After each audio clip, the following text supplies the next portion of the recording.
In every age, faith has been humanity's greatest source of hope, and sometimes its easiest tool for exploitation. When belief meets power and devotion meets money, lines blur. Across the world, millions gather in churches seeking meaning, healing, community. Most find it. Some, however, find something else. A system that promises blessings but feeds on belief itself. This is not a story against religion. It's a story about how good intentions can be reshaped by greed, how structure can become control, and how faith can be rebuilt when trust is broken. This is Faith and Fortune, the hidden economy of belief. The setup. They say the house of God should be a place of peace, a sanctuary for the lost, a shelter for the weary, a refuge for the broken.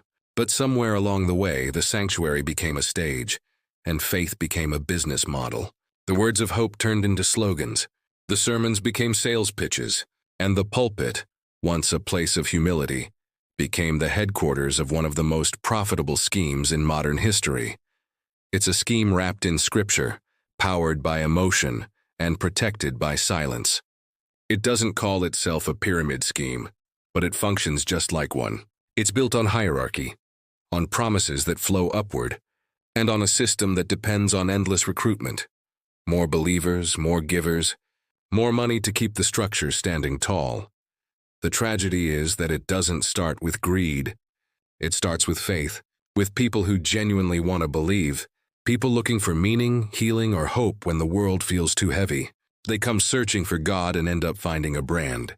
They come for salvation and are told to sow a seed, and that seed, they're told, will grow into a miracle, if only they give enough, believe enough, or stay loyal enough. But faith is not a transaction. Still, that's what it's become. The modern church, in too many corners, has turned belief into currency and worship into marketing. The product isn't salvation, it's promises. Promises of prosperity, health, open doors, divine favor, and overflowing blessings. And those promises always come with a price tag. People are taught that giving is the gateway to abundance, that the more they give, the more God will bless them. But the math never adds up. The blessings don't trickle down, they trickle up. The ones preaching abundance are the ones living it, in mansions, private jets, and luxury cars, while the faithful are left believing that maybe their breakthrough is just one more donation away. It's a psychological trap dressed as devotion. You're told your offering is proof of your faith. So if you hesitate, you're not just stingy, you're disobedient. You're told your miracle is tied to your giving. So if nothing changes, the blame isn't on the system, it's on you. You didn't believe hard enough. You didn't give enough. You didn't activate your faith. And that's how the pyramid keeps growing. On guilt, on hope, and on the fear of missing your blessing. The irony is that this model works because it borrows from something pure. The Bible does speak about giving. It speaks about generosity, sacrifice, and helping others. But what was meant to build communities has been twisted into a personal enrichment plan for those who know how to manipulate the message. The idea of sowing seeds has been turned into a slogan, a clever rebranding of the same old con. Pay now, receive later, and people do pay. They give from their need, from their scarcity, from the little they have left, because they've been told that's the only way to prove their trust in God. What they don't see is that their faith has been rerouted into a machine that feeds itself. Every sermon, every testimony, every success story at the top becomes the marketing campaign that pulls in the next wave of believers. It's a cycle, an endless loop of emotional highs and financial lows. The faithful are kept hooked by hope. Hope is powerful. It can move mountains, but it can also blind you to the mountain standing right in front of you. The system doesn't survive on miracles. It survives on momentum. As long as people keep believing that their reward is around the corner, they'll keep giving, and the structure will never collapse. And make no mistake, this is not about spirituality. It's about psychology. It's about understanding the deepest fears and desires of people who want to believe that their suffering has a purpose. The ones running the show know that faith, when weaponized, can be more powerful than fear or greed. Faith can make people do what logic never would. It can make someone give away their last dollar believing they're securing an eternal return on investment. That's why the system thrives, because it cloaks itself in righteousness. It doesn't sell stocks or crypto, it sells salvation. And that's what makes it so untouchable. You can question a business, you can sue a company, but question a preacher and suddenly you're attacking God. That's the genius of it. The scam defends itself through the faith of its victims, so the pyramid stands. Space is made of people who keep hoping. Its middle is built from those who repeat the message, recruiting others with testimonies of half-fulfilled promises. And at the top, the few who reap the rewards, who live the lifestyle the rest were promised. If it were just about money, it might be easier to see through. But this is about power, spiritual power, emotional power, and the power to define what truth means. When one person can stand on a stage and convince thousands that their personal wealth is proof of divine favor, the line between faith and fraud becomes dangerously thin. Still, for many, walking away feels impossible. Because to walk away would mean admitting you were deceived, that you believed in something that wasn't real. And that's a kind of pain most people can't face. So they stay. They keep attending, keep giving, keep believing that maybe this time the miracle will come through. And that's the brilliance of the system. It doesn't have to deliver.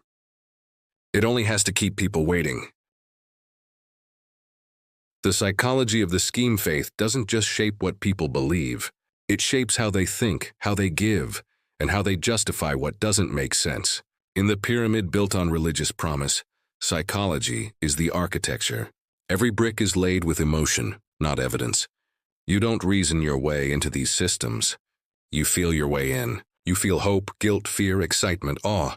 Each emotion is a handle that someone else can pull. At the heart of it is the dream of divine transaction. The idea that God works like a bank, deposit now, withdraw later. That your tithe is an investment, your offering is a portfolio, and your breakthrough is the profit waiting to come due. It's a familiar pitch because it mirrors the way the world already works. In a society obsessed with hustle, wealth, and visibility, the message that God will make you rich if you just believe enough feels natural, even comforting. But that comfort hides a trap. The psychology of the prosperity promise is that it redefines worth. You stop seeing generosity as love and start seeing it as leverage. You give not to help, but to earn. And when what you earn never materializes, the blame loops back inward. You are the failed investment. You must have prayed wrong, fasted wrong, spoken wrong, doubted too much. So you try again, harder this time. You give again, more this time. In that loop, guilt becomes the engine. Hope keeps people coming, but guilt keeps them from leaving. Guilt convinces them that walking away from the preacher is walking away from God, that questioning the system is rebellion against heaven. It's a brilliant manipulation. Once belief and loyalty are fused, truth no longer matters. All that matters is submission, and the more someone gives, the harder it becomes to admit the loss. That's sunk cost faith, the same principle that keeps gamblers pulling the lever. You've already given so much, you can't stop now. If you quit, you lose everything. So you stay doubling down, calling it faith when it's really fear of being wrong. Around that fear, an entire culture forms. It's loud, confident, and polished, full of testimonies, success stories, and staged miracles. Each story reinforces the illusion that the system works. If one person claims a breakthrough, it validates the hundreds who didn't get theirs, because maybe next week it'll be them. That's how the pyramid sustains itself. A few visible wins masking countless invisible losses. The show never stops. The stage lights, the music, the rhythm of speech. It's theater crafted to bypass the mind and reach the bloodstream. The language of these sermons is hypnotic. Repetition turns slogans into doctrine. Words like breakthrough, overflow, season, harvest become mantras. They're emotionally charged, designed to sound spiritual but vague enough to mean whatever the listener needs them to. People project their personal struggles onto these words, filling them with private meaning. To one, harvest means money. To another, healing. To another, family restoration. The preacher doesn't need to define it. The audience does it for him. That's the genius. The promise adapts to fit every dream in the room. Everyone leaves feeling personally addressed, divinely seen, individually chosen.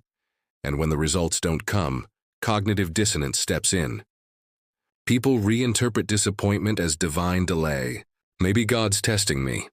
Maybe the devil's attacking me. Anything but the simplest truth that they were manipulated. Because to accept that truth feels like losing not just money, but identity. For many, the church is their family, their community, their emotional home. To question it is to risk exile. That's why the system protects itself so easily. Dissent is labeled rebellion. Critics are called faithless. Anyone who leaves is portrayed as bitter or backslidden. The pyramid depends on that silence, the unwritten rule that says don't question the man of God. So the faithful stay quiet, even when they see cracks. They excuse excess as blessing, arrogance as anointing, manipulation as leadership. The longer it goes, the harder it is to tell the difference. From the outside, it looks obvious, a money trail leading straight upward. But from the inside, it feels like destiny. Every emotional chord is played with precision. The music swells right as the call to give begins. The camera lingers on tears, on testimonies, on the preacher's trembling voice. It's cinematic faith, produced faith, a spectacle that replaces intimacy with impact. And when people give, they don't just hand over money. They hand over trust.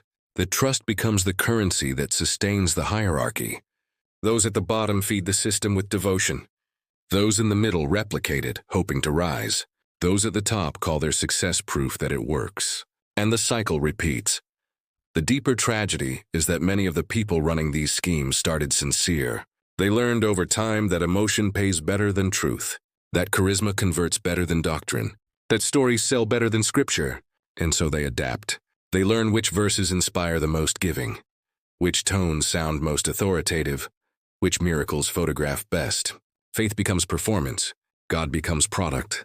And once the applause starts, it's almost impossible to stop. Because behind the smiles and the slogans lies an addiction, not just to money, but to adoration. The preacher becomes dependent on being needed. They need the cheers, the gifts, the validation that they are the chosen voice. And to keep that feeling alive, they must keep delivering promises. If the crowd stops believing, the spotlight fades. So the cycle continues. Promises lead to giving. Giving leads to power. Power leads to pride, and pride demands bigger promises. The pyramid grows taller, the sermons louder, the faith more expensive, until eventually, the weight of hypocrisy cracks the foundation. But by then, the damage is done. The people who believed are left disillusioned, their trust fractured, their faith tangled with cynicism. And yet the scheme never dies. It only rebrands. It moves from pulpits to screens, from churches to live streams, from offering baskets to digital wallets. The stage gets bigger, the audience global. The message stays the same. Give, believe, receive. The mechanics of hope are timeless, and so is the exploitation.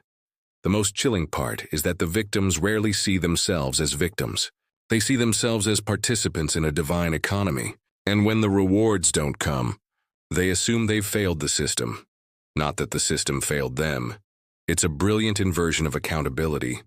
The leaders take the praise, the followers take the blame. That's how control works when it wears a halo. The structure and power of the pyramid faith is one of humanity's oldest structures. Long before governments, before banks or corporations, there were temples, places where people gathered to find meaning and safety in a world that often felt unpredictable. The instinct to trust someone who claims to have spiritual insight is ancient. It's built into how communities organize themselves. Every system of belief has had leaders, rituals, and codes. That structure isn't the problem. It's what allows people to gather and survive. But every structure can be exploited. When belief becomes a source of authority, authority can become a source of income.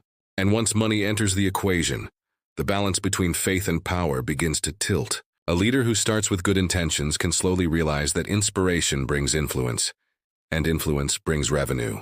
What begins as gratitude offerings can morph into expectations, and expectations into entitlement. In the modern era, religious organizations have grown beyond local gatherings.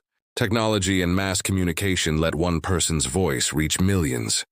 That scale amplifies both the good and the bad. A message of hope can now comfort people across continents, but a message that distorts that hope can also reach just as far. When the promise of spiritual reward becomes linked to financial giving, it can start to resemble an economic model rather than a moral one. The structure that forms around such a model often looks like a pyramid. even if no one intends it that way. At the base are the everyday believers, the people who give time, effort, and money because they want to support something bigger than themselves. Above them are the organizers, the ones who manage events, handle donations, produce media. And at the top is the charismatic figure whose image holds it all together. The energy, attention, and resources flow upward. The sense of purpose flows downward. That flow itself isn't inherently wrong. Many charities, institutions, and even governments work the same way. People contribute to fund a mission. The problem comes when transparency disappears, when those at the base don't know how their sacrifices are used, or when the system becomes dependent on constant inflows to sustain the lifestyle of those at the top. Faith quietly turns into financing. The subtlety is what makes it powerful. Most people inside such systems don't see corruption. They see calling. They believe they're supporting a sacred mission, and often they are. The human desire to contribute to something meaningful is genuine.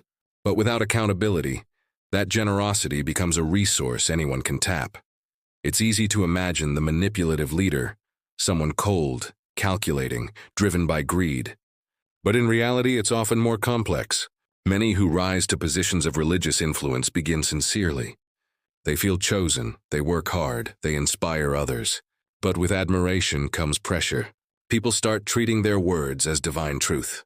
Their confidence grows, and soon they stop being questioned. Without challenge, even good intentions can warp. That's how systems drift from service to self-interest, not through conspiracy but through comfort. When applause feels endless and criticism feels like betrayal, accountability fades. The leader starts to equate personal success with divine approval. If the donations grow, it must mean the message is working. If the crowds expand, it must mean God is pleased.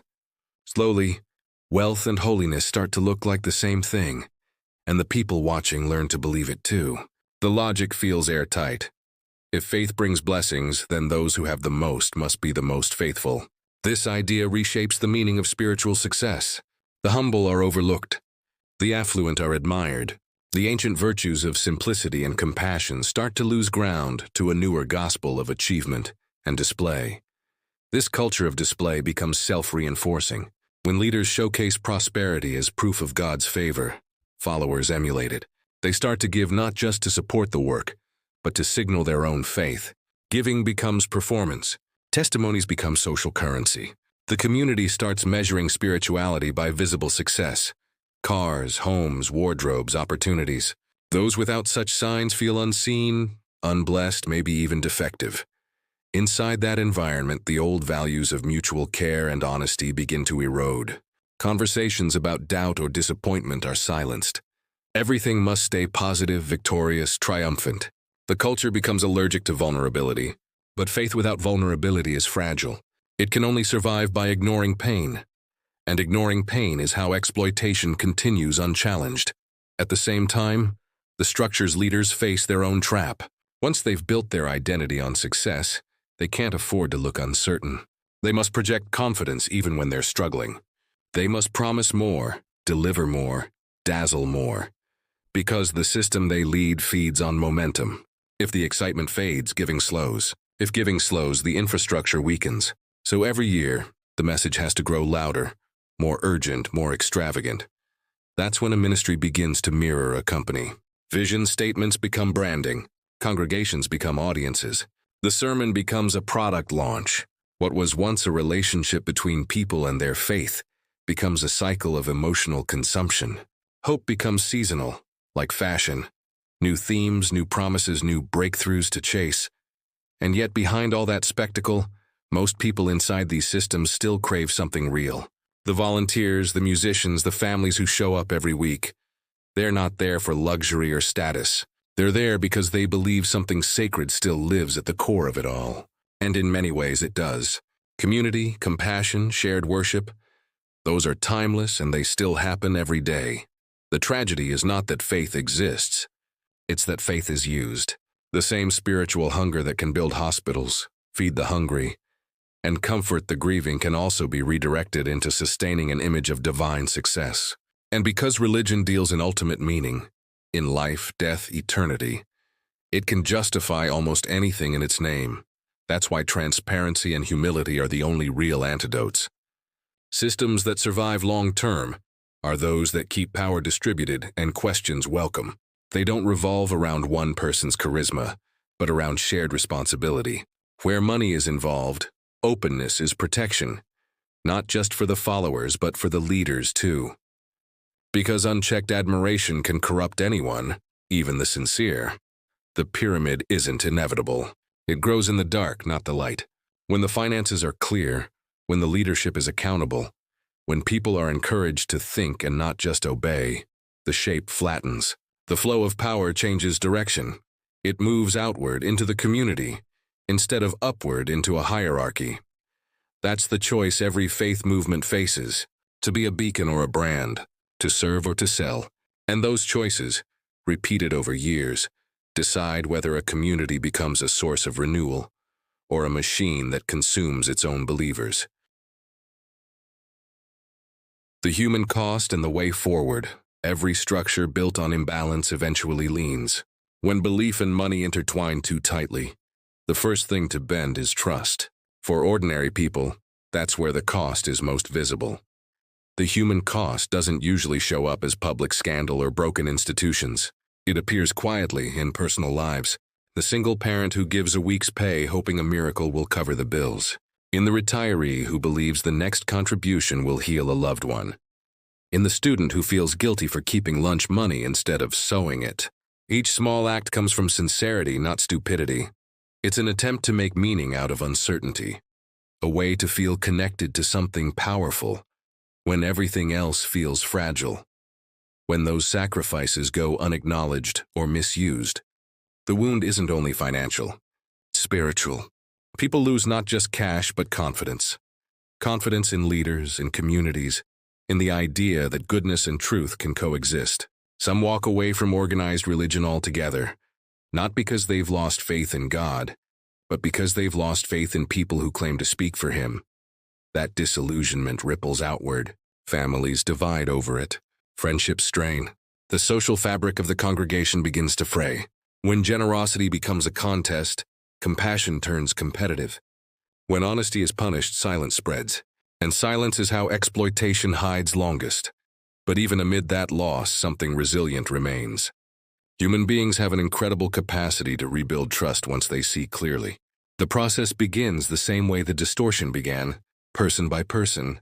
Communities that survive their own corruption usually do so because a few people refuse to look away. They start asking gentle but firm questions. Where does the money go? Who makes the decisions? What safeguards exist to keep leadership accountable? Those questions, simple as they seem, are acts of courage. Transparency doesn't destroy faith, it refines it. When finances are disclosed, when leaders are evaluated, when followers can see results of their giving in tangible good, schools, aid, outreach, faith becomes visible in a healthy way. The pyramid starts to flatten, and the power that once flowed upward begins to circulate through the community again. Many congregations around the world already live this way. They keep budgets open. They rotate leadership. They treat generosity as a collective act, not an individual gamble. Their gatherings feel quieter, less theatrical but more grounded. People know each other's names. They celebrate simple victories. Someone's rent paid, someone's child graduating, a neighbor's illness improving. In those spaces, giving isn't a transaction. It's a conversation. Technology can also help. The same tools that once amplified excess can now create transparency. Online ledgers, open records, community voting. The same live streams that sell illusions can also share impact. When used responsibly, visibility empowers. It shows that the future of faith doesn't depend on a racing passion, only on pairing passion with honesty. Still, recovery is slow. People who have been burned by manipulation need time to trust again. For some, that trust may never return to institutions. But even then, faith doesn't die. It transforms. It becomes quieter, more internal, less about spectacle and more about substance. Some find it in small study groups, others in volunteer work, others simply in private reflection. The thread of belief survives, stripped of branding, alive in its simplest form. Hope in something greater, commitment to do good. That's what exploitation can never fully erase. No matter how commercialized religion becomes, the core human longing that created it, the search for meaning and connection, endures. The challenge for future generations of believers and leaders alike is to protect that core from distortion. Education plays a part, teaching people how persuasion works, how emotional appeals can override reason, gives them tools to recognize manipulation before it takes hold. Faith and critical thinking aren't opposites. They're allies. Critical faith is what asks, is this claim true? Does this action help others? Is this leader accountable? Those questions don't weaken belief.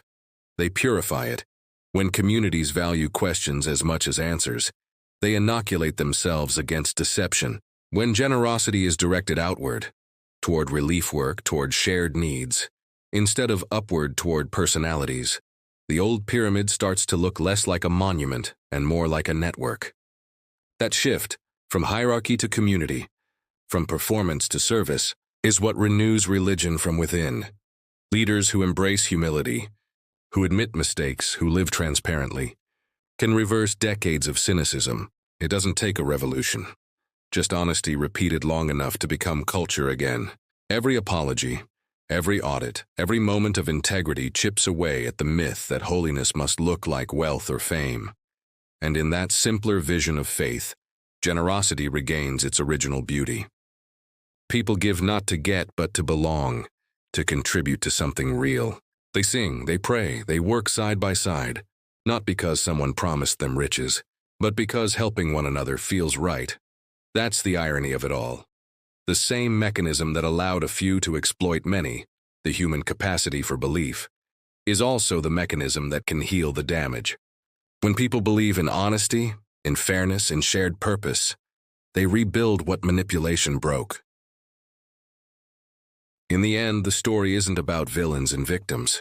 It's about how easily power and trust can blur inside something meant to be sacred.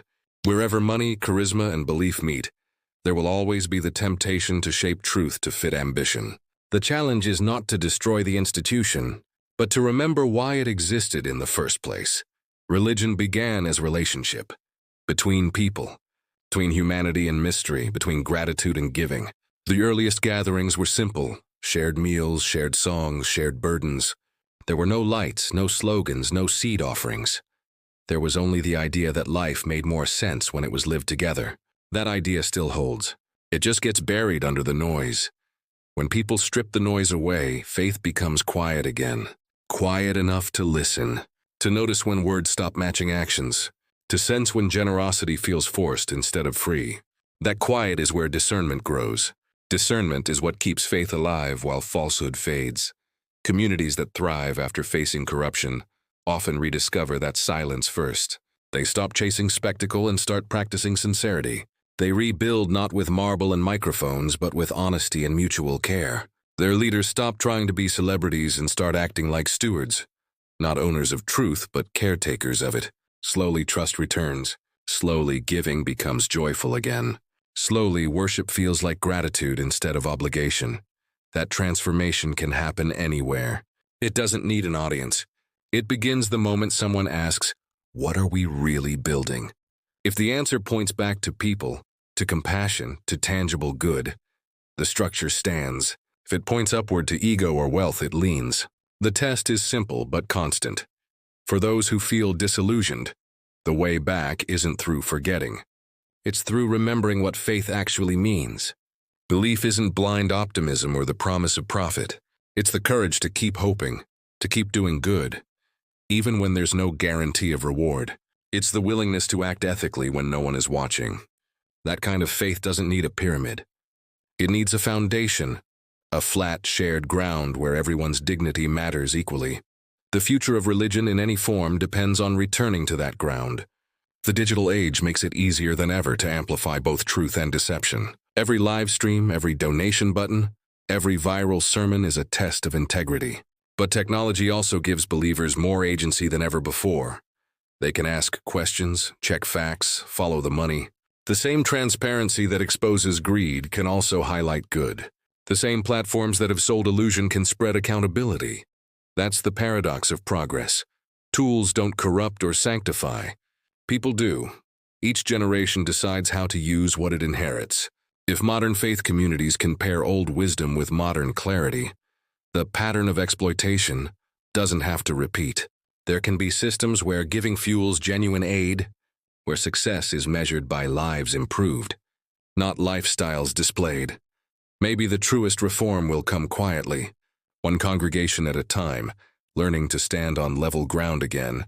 Maybe it will look less like a revolution and more like a remembering of humility, of service, of the fact that no one stands closer to God because they stand higher than others. The pyramid was never sacred. The circle was.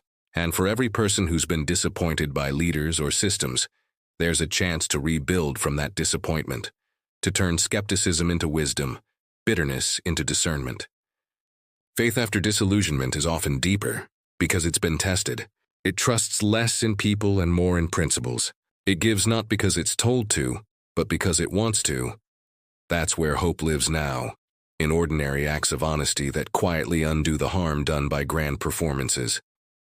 In communities that choose transparency over secrecy, service over show, accountability over applause, in leaders who understand that being trusted is not a right. It's a responsibility renewed every day. Maybe the lesson is simple. Faith doesn't need to promise riches to be powerful. Its greatest wealth has always been compassion. The real miracle isn't money multiplied, but hearts mended, families reconciled, communities sustained. Those miracles don't headline conferences or trend online, but they keep the world human. So when people look back on this age, an age of screens, megachurches, scandals, and skepticism, maybe what will matter most isn't how loud religion sounded, but how honestly it spoke. The schemes will fade. The performances will date. But truth endures quietly, like a steady flame that refuses to go out. Faith will always be part of the human story. The question isn't whether it survives, but what form it takes next. Pyramid or circle, brand or brotherhood, spectacle or sincerity. The answer begins, as it always has, with the simplest words ever prayed. Let there be light. Faith will always survive its failures. For every system that twists devotion into profit, there are countless people who practice it with honesty, humility, and love.